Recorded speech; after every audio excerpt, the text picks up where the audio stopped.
নমস্কার, আমি অরিন্দম চ্যাটার্জি। পথহারাদের উপর আর একটা ভিডিও। আমার আগের বারের ভিডিওতে এরকম একটা সুন্দর আমি দেখিয়েছিলাম যে পথহারা এবং মা কিন্তু শেষে থাকেন। আজকে শ্রীশচন্দ্র স্যান্যালের লেখা। তিনি বলছেন যে শ্রী শ্রী মায়ের এক সেবক কোন দিকে কামারপুকুর তা দেখিয়ে দিলেন। ওই দিকে লক্ষ্য করে সোজা যেতে থাকবেন, মাঠে মাঠেই যাওয়া, পথঘাট বলে কিছু নেই। তিনি আরও জানালেন যে এরকম দিশা করেই চলে যেতে হবে। মাঠে কাউকে দেখতে পেলে জিজ্ঞাসা করা যাবে, নয়তো সোজা হাঁটতে হবে। তা আমরা হাঁটতে হাঁটতে সন্ধ্যার কিছু আগেই কামারপুকুরে পৌঁছে গেলাম। তখন সব জঙ্গলে ভরা। ঠাকুরের বাড়ি থেকে ঘর টর সব দেখলাম। সেখানে তখন পুরুষ মানুষ কেউ ছিলেন না, মেয়েরাই ছিলেন। তো সবাই খুব যত্ন করলাম। তা আমরা বললাম শ্রী ঠাকুরের জন্মস্থানটি কোথায়।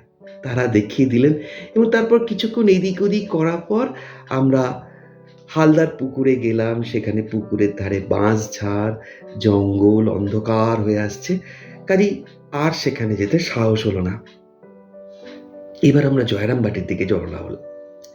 তখন সন্ধে হয়ে গেছে, পথ নেই, মাঠের উপর দিয়ে যেতে হবে।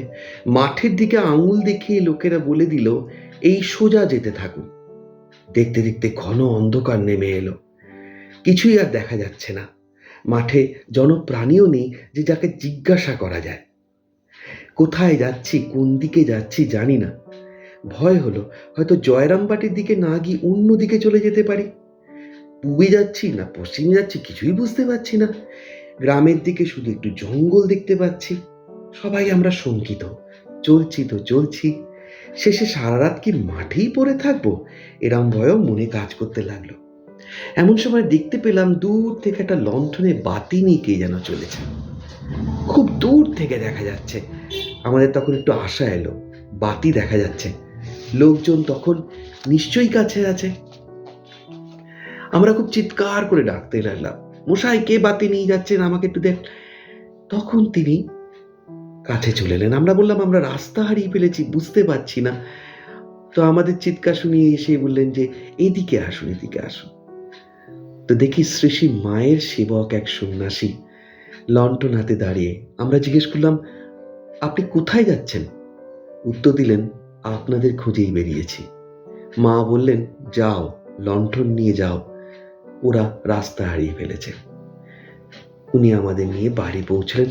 আমরা তো অবাক। তাই যখনই জীবনের ঠিক কোন একটা সময় অনুভব করা যায় যে কিছুই পাচ্ছি না মা, আমরা অবাক, আমি বুঝতে পারছি না পূর্ব দিকে যাব না পশ্চিম দিকে যাব, কোনটা আমার পথ, কোন দিকে যাওয়া উচিত। মা স্থিরভাবে আমাদের দেখছেন, কোনো না কোনোভাবে সাহায্য আসবে। বিশ্বাস রাখুন, আনন্দে থাকুন। জয় ঠাকুর, জয় মা।